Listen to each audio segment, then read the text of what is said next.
प्यारे बच्चों, अरिहंत बुक का अध्याय 10 औसत, जिसको अंग्रेजी में एवरेज कहते हैं, आज हम आपको एवरेज या औसत के बारे में समझाने वाले हैं। तो समझते हैं। देखो बच्चों, क्या होता है। देखो बच्चों, औसत जो होता है वो दो या दो से अधिक सजातीय राशियों के जोड़ को उन राशियों की संख्या से भाग करने पर प्राप्त परिणाम उन राशियों का औसत कहलाता है। या औसत बराबर दी हुई राशियों का योग बटे राशियों की कुल संख्या। इसको आप ऐसे भी याद कर सकते हैं, औसत बराबर पदों का योगफल बटे पदों की संख्या। ठीक है बच्चों, इस तरीके से याद कर लेंगे। जब भी हमें बच्चों पदों का योगफल निकालना होगा तो उसको औसत गुणे पदों की संख्या में गुणा कर देंगे। ठीक है, इससे पदों का अगर हमें योगफल निकालना हो, पदों का योगफल, तो हमें क्या करना होगा, औसत गुणे पदों की संख्या। ठीक है बच्चों, संख्या, ये हमें याद जरूर रखना है। इस पर बेस्ड बहुत सारे क्वेश्चन हैं, वो हल होंगे बच्चों। ठीक है, औसत बराबर पदों का योगफल बटे पदों की संख्या, या औसत बराबर योगफल बटे पदों की संख्या, ऐसे भी आप शॉर्ट में याद कर सकते हैं। देखो बच्चों, अब जैसे कोई संख्या, बच्चों देखो, यदि संख्याएं इस फॉर्म में रखी हैं, x1 संख्या है, कोई x2 है और x3 है, डॉट डॉट डॉट xn तक, यानी कि ये जो संख्याएं हैं उनकी संख्या कितनी है, n है, यानी पदों की संख्या क्या है, n है। तब हम अगर औसत निकालना चाहें तो बच्चों देखो, इन सभी का हमने योगफल कर दिया, ये योगफल हो गया, और पदों की संख्या n यहाँ पे दे रखा है, तो ये n नीचे आ गया। तो औसत बराबर पदों का योगफल बटे पदों की संख्या, इस तरीके से आ गया। और देखो बच्चों, ये दे रखा है एक, जो हमने आपको बताया है, राशियों का योगफल बराबर औसत गुणे राशियों की संख्या, ये हमने ऊपर आपको बता चुके हैं। अब देखो बच्चों, औसत के गुण, औसत के गुण देखो समझाने के लिए बच्चों हम आपको समझाते हैं। देखो, औसत के गुण, देखो बच्चों, अगर हमारी संख्या x1, x2 और x3 और x4 dot dot dot xn है, यानी कि n ऐसी संख्या है और इनका औसत जो है वो हम मान ले रहे हैं बच्चों, औसत है वो x है। अब देखो बच्चों, अगर इन संख्याओं में कोई संख्या अगर हम जोड़ दें, x में वही संख्या जोड़ दें, x2 में भी वही संख्या जोड़ दें, और x3 में भी वही संख्या जोड़ दें, और वही संख्या x4 में जोड़ दें, हम चले जाएं xn तक, तो उसके औसत में क्या प्रभाव पड़ेगा, तो उसको हम कैसे निकालेंगे। अगर हम बच्चों देखो, अगर हम किसी संख्या में इन सभी, ऐसे करो, इन सभी संख्याओं में a जोड़ दें, तब औसत क्या होगा बच्चों, देखो क्या होगा। तो देखो, जैसे हम कैसे x1 प्लस ए, फिर x2 प्लस ए, x3 प्लस ए और डॉट डॉट xn प्लस ए हम कर दें, तब इसका औसत जो है वो क्या हो जाएगा बच्चों, जो संख्या हमने जोड़ी है इनका औसत जो होगा वो x प्लस ए हो जाएगा। ठीक है बच्चों, इसी प्रकार जब हम किसी संख्या को इन सभी संख्याओं में घटा दें तो क्या प्रभाव पड़ेगा, तो इसके लिए देखो दूसरा देखते हैं। देखो बच्चों, दूसरा नियम ये है बच्चों, x1 माइनस ए, x2 माइनस ए और x3 माइनस ए और डॉट डॉट xn माइनस ए हम कर दें, तब इनका औसत क्या होगा बच्चों, यही संख्या हम इसमें से औसत में से घटा देंगे, तो औसत हो जाएगा x माइनस ए। ठीक है, जो भी औसत रखा होगा और जो भी संख्या हमने घटाई है वो औसत में से हम घटा देंगे। अब देखो तीसरी क्रिया देखते हैं। देखो बच्चों, जैसे तीसरी ये है कि अगर हम a का गुणा कर दें, सभी संख्याओं में a का गुणा कर दें, कैसे? देखो बच्चों, x1 गुणे a, x2 गुणे a और x3 गुणे a और डॉट डॉट xn गुणे a, तब इन सभी संख्याएं जो दे रखी होंगी उनका औसत क्या होगा? तो औसत बराबर हो जाएगा, अगर उन सभी संख्याओं का औसत पहले x था और गुणा करने पर क्या होगा, तो इस गुणा करने के लिए हम a का गुणा कर देंगे तो xa इनका नया औसत हो जाएगा बच्चों। ठीक है, अगला हम देखते हैं। देखो बच्चों, अब चौथा ये है कि अगर हम किसी संख्या का उन संख्याओं में भाग करते चले जाएं तब हमारा नया औसत क्या होगा। जैसे x1 upon a, x2 upon a और x3 upon a dot dot dot dot xn upon a, तब इन नई संख्याएं जो बनेंगी इनका औसत क्या होगा? नया औसत बच्चों क्या हो जाएगा? देखो, ये नया औसत जो पहले औसत था उसमें a का भाग कर देंगे तो ये नया औसत बच्चों निकल आएगा। तो इस तरीके से 4 क्रियाएं औसत पर होती हैं, जोड़, घटाना, गुणा, भाग। जो क्रिया संख्याओं पे की जाएगी वो ही हम औसत पर कर देंगे। अगर संख्याओं में a जोड़ा जाएगा तो औसत, नया औसत में हम निकालने के लिए उसमें a जोड़ देंगे। ठीक है, ऐसे ही गुणा, जो घटाने वाला होगा तो घटाएंगे अगर सभी संख्याओं में, तो औसत में से भी घटा देंगे। अगर संख्याओं में गुणा करेंगे जिस संख्या का, उस संख्या का पुराने औसत में हम गुणा कर देंगे तो नया औसत निकल आएगा। ऐसी भाग का नियम ये, अगर उन संख्याओं में हम भाग करेंगे किसी संख्या का तो नया औसत निकालने के लिए हम क्या करेंगे कि पुराने औसत में वो संख्या का भाग कर देंगे। देखो बच्चों, ठीक है। तो अब देखो, तो बच्चों औसत के कुछ सूत्र हैं उनको हम देखते हैं। देखो, पहला है प्रथम n संख्याओं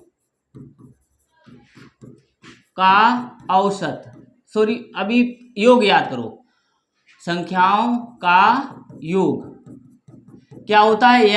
n+1/2। तो बच्चों औसत जब निकालेंगे प्रथम n संख्याओं का, देखो प्रथम n संख्याओं का औसत, तो हम क्या करेंगे? n का इसमें भाग कर देंगे, n+1/2/n, क्योंकि प्रथम n संख्याओं का औसत हमारी कितनी संख्या है? n संख्याएं हैं, तो ये हम काट देंगे तो हमारा औसत आ जाएगा n+1/2। ऐसे ही बच्चों देखो, दूसरा है प्रथम n सम संख्याओं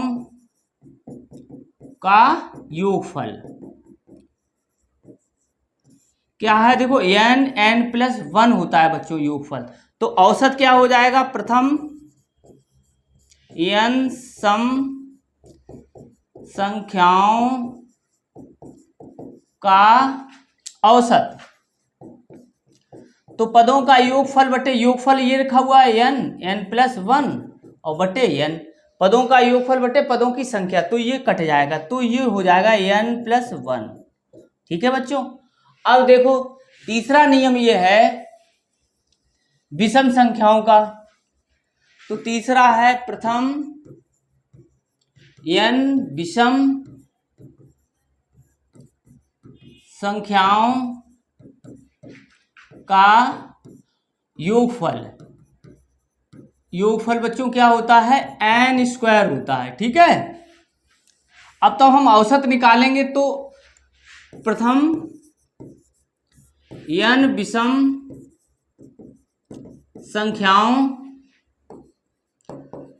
संख्याओं का औसत, तो औसत कितना हो जाएगा? n²/n, तो ये इससे कट जाएगा तो n। तो ये इतने फार्मूले आप इसके लिए याद अवश्य कर लें। अब देखो बच्चों, अब इस उदाहरण से समझते हैं। देखो उदाहरण दे रखा है बच्चों हम उदाहरण से समझते हैं। नीचे दी गई संख्याओं का औसत निकालिए। ये संख्याएं जो हैं इनका हमें औसत निकालना है, तो औसत बराबर बच्चों क्या होता है? पदों का योगफल बटे पदों की संख्या। तो पद कौन कौन से दे रखे हैं? 5, 3, 7, 2, 8, 9, 1, ये पद हो गए। और कितने हो गए? 1, 2, 3, 4, 5, 6, 7, ये 7 पद लिखे हुए हैं। तो अब बच्चों क्या है कि औसत बराबर हमें जो पद दे रखे हैं, ये संख्या हटा दो, पद आप याद रखो, पदों का योगफल बटे पदों की संख्या। ये पद दे रखे हैं, इनका हम योगफल हम ये करेंगे, देखो 5, 3, 7, 2, 8, 9 और 1, ये सातों संख्याओं का हमने योग कर लिया, ये आ गया 35। और बटे पदों की संख्या, ये पदों की संख्या कितनी है 7, तो हमने इससे काट दिया, तो यहाँ कितना आ गया 5 आंसर बच्चों आ गया। इस तरीके से ये हम ऐसे क्वेश्चन को हल कर लेंगे। अब बताया 11 संख्याओं का योग इतना दे रखा है, तो इनका मध्यमान बताइए। बच्चों जो देखो एक और चीज हम बता दें, औसत को मध्यमान या माध्य भी कहते हैं, तो याद रखो एवरेज को मध्यमान या माध्य भी कहते हैं, तो इसको भी याद रखो। कभी औसत की जगह मध्यमान या माध्य आ जाए तो आपको औसत ही निकालना है। तो अब देखो मध्यमान बराबर क्या होता है, मध्यमान बराबर, तो मध्यमान बराबर पदों का योगफल बटे पदों की संख्या। योगफल दे रखा है 132 और पदों की संख्या दे रखी है 11, इसका इसमें भाग कर देंगे तो कितना आ जाएगा बच्चों, 12 आ जाएगा ये। अब देखो ऐसे आगे देखते हैं, देखो बच्चों 7 संख्याएं हैं, ये 7 संख्याएं 1 2 3 4 5 6 7, पद कितने हो गए 7 हो गए। अब हमें इनका औसत दे रखा है कितना, 21 दे रखा है, ठीक है। और तो x का मान निकलवाया गया है, तो हम क्या करेंगे, औसत बराबर क्या होता है, पदों का योगफल बटे पदों की संख्या। तो पद ये हम लिख लिया हमने, या अलग से भी आप योगफल कर लिया करना, अगर इसमें दिक्कत हो रही हो तो पदों का योगफल अलग से निकाल लो, ऐसे करके पदों का योगफल अलग निकाल लो, ठीक है। अलग जब जोड़ आ जाएगा इतना आ जाएगा आपका 120 प्लस 3x, तो फिर आप यहां पे रखना और पदों की संख्या ये रख दो, ठीक है। तो इन्हें जोड़ के आप आ जाएगा। अब देखो बच्चों क्या करना है, अब हमें औसत बराबर यहां पर क्या दे रखा है, 21 दे रखा है, तो 21 रख लेंगे हम। क्योंकि हमें x का मान निकालना है तो एक यहां रख लेंगे, इसका मल्टीप्लाई इधर कर देंगे, इसका मल्टीप्लाई इधर कर देंगे, तो 120 प्लस 3x, देखो इस ये 120 और इसका इसमें गुणा करेंगे तो 147 आ जाएगा। अब हमें x का मान निकालना है तो ये पद हटाना पड़ेगा, ये पद उधर जाएगा बच्चों, तो 147 माइनस 120 आ गया। अब देखो 100 जब हमने घटाया तो ये 27 आ गया इसका मान। फिर इसके बाद x का हमने इसमें भाग कर दिया, तो x 3 का इसमें भाग कर दिया, सॉरी, तो इसमें कितना आ गया 9 आ गया बच्चों।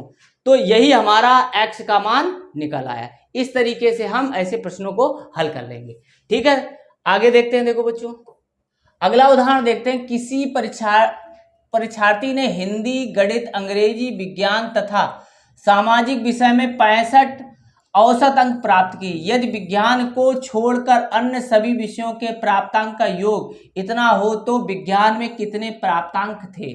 तो ये बच्चों जो भी हमें विषय दे रखे हैं ये पद मान के हम चलेंगे कि कितने पद हैं, 1 2 3 4 5, 5 पदों का योगफल हमें कितना दे रखा है, 65 दे रखा है। और यदि विज्ञान को छोड़ दिया जाए तो विज्ञान को छोड़ दिया तो यहां बचे 4 सब्जेक्ट, तो 4 पदों का योगफल इतना दे रखा है बच्चों, ठीक है। तो हमें विज्ञान में कितने प्राप्तांक हुए, तो हम सबसे पहले ये निकालेंगे 5 विषय में हमें कुल कितने अंक प्राप्त हुए, और फिर 4 विषय में इतने प्राप्त हुए। अब दोनों को घटा देंगे तो जो बचेगा वो विज्ञान के प्राप्तांक ही बचेंगे। तो हम देखते हैं, देखो बच्चों हिंदी प्लस गणित प्लस अंग्रेजी प्लस विज्ञान प्लस सामाजिक विज्ञान का औसत दे रखा है बच्चों 65, ठीक है। तो ये सभी कितने पद हैं, 5, तो यानी कि 5 विषयों के प्राप्तांक का औसत दे रखा है बच्चों 65। देखो तो 5 विषयों में प्राप्त कुल अंक या कुल प्राप्तांक, ठीक है। तो क्या हो जाएगा 65 गुणे 5, तो कितना हो जाएगा 25 हासिल लगी, 2 56 30 और 2, यानी 5 विषय में बच्चों 325 उन्होंने अंक प्राप्त किए। अब क्या कह रहा है, एक विषय को छोड़ दिया, तो अब कितने विषय बचे 4, तो 4 विषयों में देखो 4 विषयों में में कुल प्राप्तांक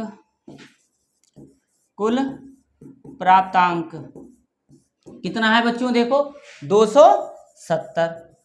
तो ये 5 विषयों का कुल प्राप्तांक है, ये 4 विषयों का। तो विज्ञान का अब कितना बचा? तो इनमें से घटा देंगे। तो विज्ञान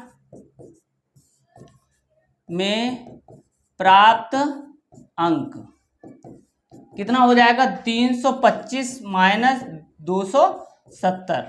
तो ये आ जाएगा 5। 32 में से 27 को घटाएंगे तो 5, तो 55 अंक प्राप्त हो जाएगा बच्चों। कितना प्राप्त हो जाएगा? 55। इसी प्रकार देखो इसमें आया है, तो आप इसको इस तरीके से लगाएं बच्चों, ठीक है। अगला एग्जाम्पल देखते हैं। देखो बच्चों, 3 संख्याओं का औसत 12 है। यदि इनमें से 2 संख्याएं 13, 15 हों तो तीसरी संख्या क्या होगी? तो बच्चों देखो, 3 संख्याओं का औसत क्या दे रखा है? औसत बराबर 12, ठीक है। तो तीनों संख्याओं का योगफल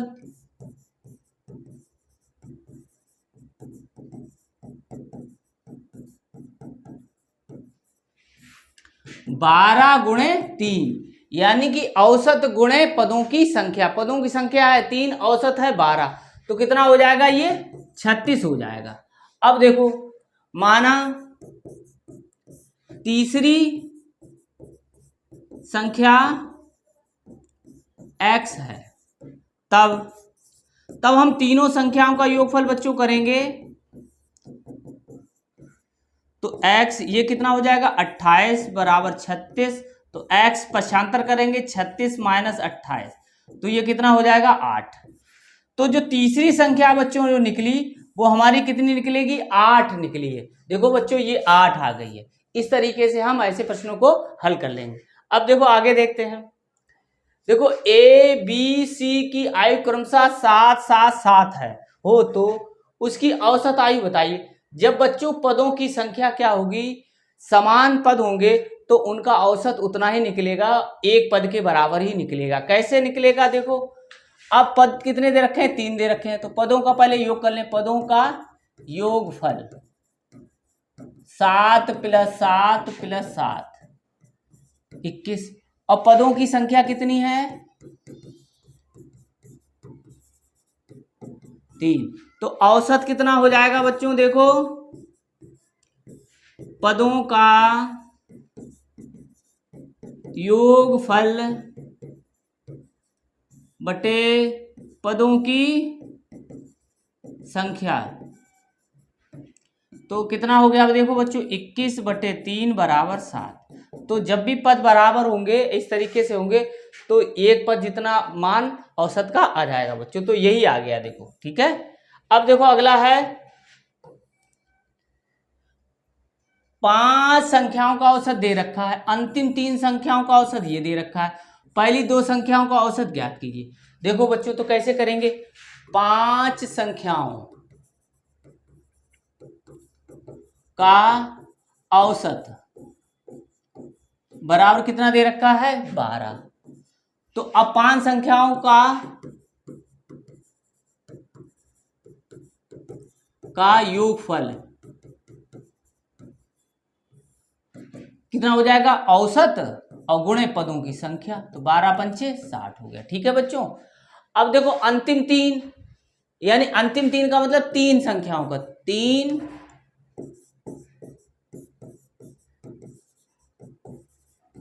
संख्याओं का औसत बराबर दे रखा है 14। तो 3 संख्याओं का, तीनों संख्याओं का योगफल 14 गुणे 3, औसत गुणे पदों की संख्या। 3 × 4 = 18, 14 × 3 = 42। अब देखो बच्चों, अब जो शेष 2 कितनी संख्या बची? 2 बची हैं। शेष 2 संख्याओं का योगफल क्या करेंगे? 5 संख्याओं के योगफल में से 3 संख्याओं के योगफल को घटा देंगे। तो 60 - 42, तो कितना बचा बच्चों? 18, ठीक है। अब देखो तो दो दो वो जो शेष दो संख्या रहेगी उनका औसत क्या हो जाएगा, शेष दो संख्याओं का औसत, तो 18/2 बराबर 9 आ जाएगा। कितना आ जाएगा बच्चों, 9 आ जाएगा। ये देखो रखा हुआ है, इस तरीके से हम निकाल लेंगे।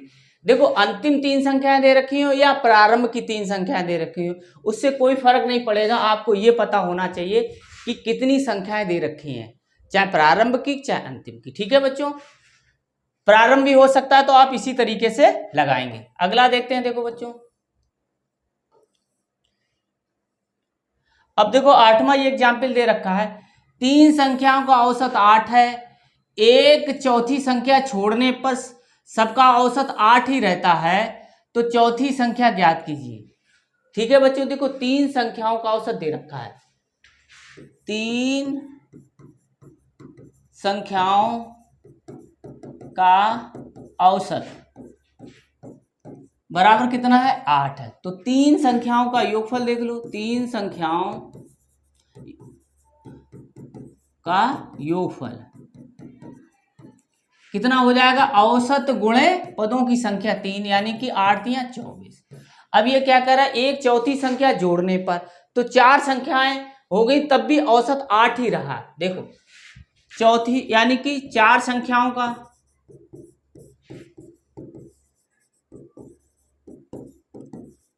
औसत बराबर कितना है, 8। तो चारों संख्याओं का योग कितना हो जाएगा, 8 गुणे 4, औसत गुणे पदों की संख्या ये रखी, 8 चौको 32। अब देखो ये 3 संख्याओं का योगफल, ये 4 संख्याओं का योगफल। जो चौथी संख्या हमें निकालनी है तो कैसे निकालेंगे, घटा के निकालेंगे। चौथी संख्या बराबर चारों संख्याओं का योगफल 32 माइनस 3 संख्याओं का योगफल 24, तो कितना हो जाएगा, 6 8। ये बच्चों कितना आ जाएगा, 8 बच्चों आ जाएगा। देखो यही रखा हुआ है ये। ठीक है, इस तरीके से हम लगा लेंगे। अगला देखते हैं। देखो बच्चों,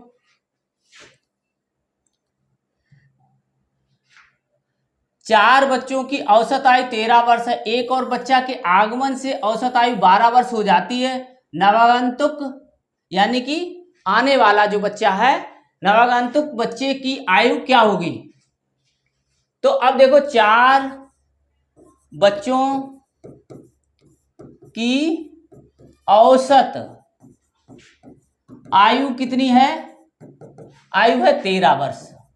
तो सबसे पहले हम वही निकालेंगे, 4 बच्चों की कुल आयु, आयु माने उम्र। ठीक है बच्चों, आयु माने उम्र। ठीक है, तो 13 गुणे 4, 13 चौकू 52, यानी 4 बच्चों की जो उम्र है वो 52 वर्ष है बच्चों। ठीक है, अब देखो एक बच्चा शामिल कर लिया जाता है, तो कुल बच्चे कितने हो गए, कुल बच्चों की संख्या, तो 4 + 1 बराबर 5। तो 5 बच्चों क्या दे रखा है, 5 बच्चों की औसत आयु 12 वर्ष है। 5 बच्चों की औसत आयु कितनी है, 12। तो 5 बच्चों की कुल आयु 12 गुणे 5। ठीक है बच्चों, 12 पंचे 60 हो गई, 60 वर्ष हो गई। 4 बच्चों की कितनी हो गई, 52 वर्ष, और 5 बच्चों की हो गई 60 वर्ष। तो जो नया बच्चा आया है, नवागंतुक बच्चे की आयु बताइए। तो अब हम क्या करेंगे, 5 बच्चे की कुल आयु में से 4 बच्चों की कुल आयु घटा देंगे। तो नवागंतुक बच्चे की आयु 60 माइनस 52, तो कितना हो जाएगा, 8 वर्ष हो जाएगा बच्चों। ठीक है, 5 बच्चों की आयु में से 4 बच्चों की कुल आयु में से घटा देंगे तो कितना आ जाएगा, 8 वर्ष आ जाएगा। इसीलिए देखो बच्चों 8 वर्ष ये आ गया। ठीक है, हाँ अगला देखते हैं। देखो बच्चों, किसी वर्ष में एक परिवार की प्रथम 3 महीने की औसत मासिक व्यय इतना है। यानी कि 3 महीने का जो औसत है वो दे रखा है, ऐसे 4 महीने का दे रखा है, ऐसे 5 महीने का दे रखा है। तो यदि वर्ष के अंत में कुल बचत इतनी भी करता है, खर्च भी करता है और बचत भी करता है, तो पूरे वर्ष की औसत मासिक आय ज्ञात कीजिए। तो पहले तो बच्चों मासिक आय ज्ञात करने के लिए हमें पता होना चाहिए क्योंकि वो पूरे वर्ष में कितना कमाता है, तब हम उसकी औसत मासिक आय निकाल सकते हैं।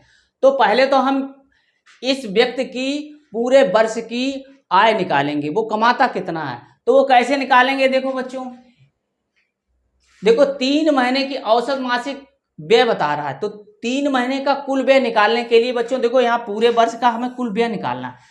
तो हमें क्या करना पड़ेगा, कुल व्यय 3 महीने का कुल व्यय कितना हुआ, तो 4200 गुणे 3, फिर अगले 4 महीने का इतना निकाल लिया, ऐसे अगले 5 महीने का ऐसे निकालिए।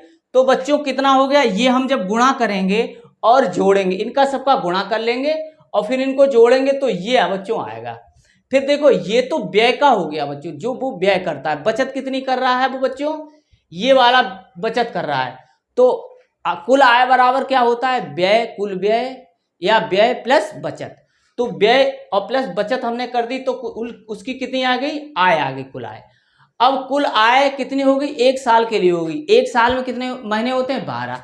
तो अब मासिक बचत निकालने के लिए कुल आय को 12 से भाग कर देंगे तो ये बच्चों आ जाएगा 5300 बच्चों आ जाएगा। उसकी मासिक आय 5300 हो जाएगी। अगर वो 5300 कमा रहा है तो वो इसी प्रकार से खर्च करेगा, तो ठीक है, तो उसका उसे इतनी बचत भी हो जाएगी।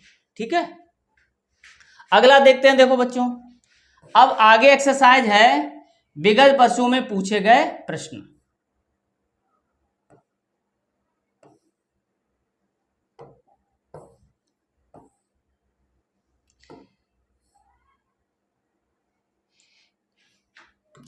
देखो बच्चों, इसमें क्या है, 20 सामानों का औसत 18 है। यदि प्रत्येक सामान से 3 घटा दिया जाए तो सामानों का नया औसत क्या होगा। देखो 20 सामानों का औसत मूल्य दे रखा है बच्चों, ऐसे समझो 20 सामान जो हैं उनका औसत मूल्य 18 रुपया है। अगर प्रत्येक सामान से अगर हम 3 रुपया घटा दें, यानी कि 3 रुपया घटा दें, तो उसका नया औसत मूल्य क्या हो जाएगा, ये कहने का मतलब है इसमें। तो हमने बच्चों बताया जो पदों में घटेगा वही औसत में घटेगा, पदों में जो जुड़ेगा वो औसत में जुड़ेगा। यहाँ घटाने वाली बात हो रही है तो हम क्या करेंगे, नया औसत मूल्य जो हो जाएगा बच्चों, औसत मूल्य पहले कितना दे रखा है, औसत मूल्य दे रखा है 18। अब नया औसत मूल्य हो जाएगा बच्चों 18 माइनस 3 बराबर 15, तो 15 रुपया हो जाएगा बच्चों उसका। तो ये देखो 15 रखा हुआ है, यही हमारा आंसर बच्चों होगा। अगला देखते हैं। देखो बच्चों, निम्नलिखित सेट के परिणामों का औसत कितना है।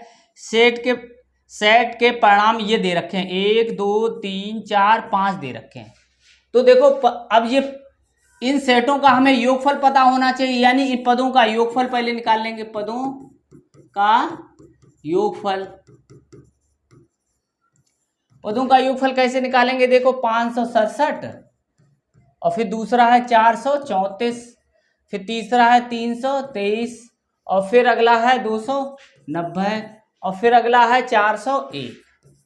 अब देखो 7 3 10 14 1 15 हासिल लगी 1, 7 3 10 10 और 2 12 या 19 और 2 21 हासिल लगी 2, 2 7 4 11 और 5 16 और 16 4 20।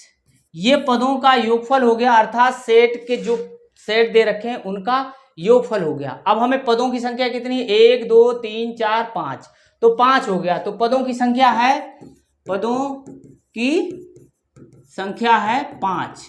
अब औसत हमें निकालना है बच्चों। देखो औसत तो पदों का योगफल बटे पदों की संख्या, तो पदों का योगफल ये दे रखा है और पदों की संख्या 5 है, तो 5 चौकू 20 5 3 15, 0 आ जाएगा बच्चों। एक उतारेंगे तो भाग टूट जाएगा, तो 403 आएगा बच्चों। ठीक है, इसको भाग कर लेना, 5 चौकू 20, फिर एक उतारा भाग जाएगा नहीं तो 0, फिर 5 3 15, तो ये आएगा 403। इसको हम टिक कर देंगे बच्चों।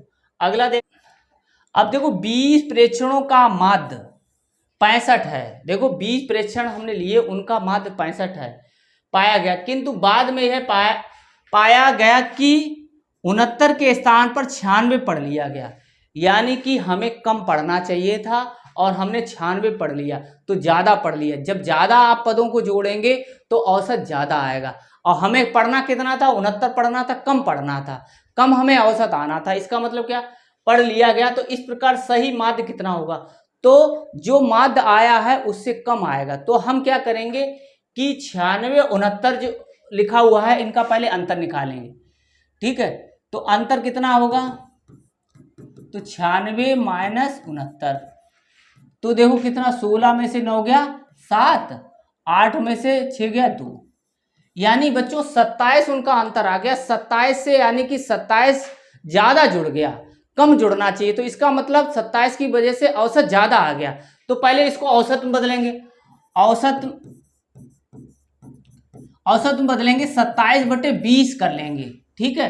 तो कितना आ जाएगा, देखो बच्चों यहाँ दशमलव ये हटाया तो दशमलव लगा दिया, तो 2 एकम 2, 2 तिया 6 और 2 पंच, इतना बच्चों जो है वो औसत ज्यादा आ गया। तो सही औसत कैसे होगा, देखो सही औसत, तो हम क्या करेंगे, जो 65 दे रखा है 65 में से 1.35 घटा देंगे। तो बच्चों हम कैसे घटाएंगे, देखो ऐसे घटा लो, ठीक है, नहीं तो गलती होने के चांस रहेंगे। 10 में से 5 गया 5, 9 में से 3 गया 6, और फिर यहाँ 4 में से 1 गया 3, तो 63। इतना बच्चों सही औसत आया, ठीक है बच्चों। तो ये आपको ध्यान रखना है कि हमने संख्या ज़्यादा पढ़ी है कि संख्या कम पढ़ी है। अगर संख्या ज़्यादा पढ़ी है तो ज़्यादा औसत आ गया, ठीक है, और कम पढ़ी है तो कम औसत आया। ज़्यादा पढ़ी है तो सही औसत कम होगा, और कम पढ़ी है तो ज़्यादा औसत आएगा। तो ये आपको याद रखना है कि इसमें से हमें घटाना है कि जोड़ना है। तो ये कितना आंसर आ गया, 63 ये वाला बच्चों आ गया, ठीक है। अब देखो प्रथम 4 विषम संख्याओं का औसत ज्ञात कीजिए। प्रथम 4, n क्या है, 4 है।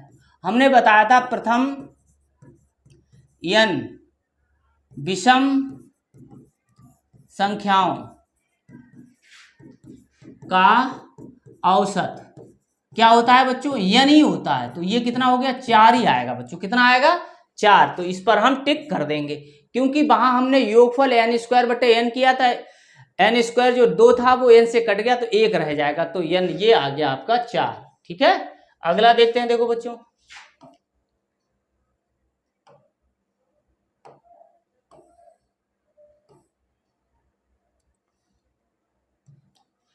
प्रथम 5 सम संख्याओं का औसत क्या होगा, प्रथम 5, तो इसका मतलब n बराबर 5 हो गया। और हमने बताया था प्रथम n सम संख्याओं का औसत कितना होता है, n+1, क्योंकि योगफल का ये बच्चों था और बटे n कर दिया तो ये कट गए तो n+1 बचा बच्चों, ठीक है। अब n का मान कितना है, 5 + 1 = 6, तो कितना आ जाएगा बच्चों, 6 आ जाएगा, ठीक है, ये वाला।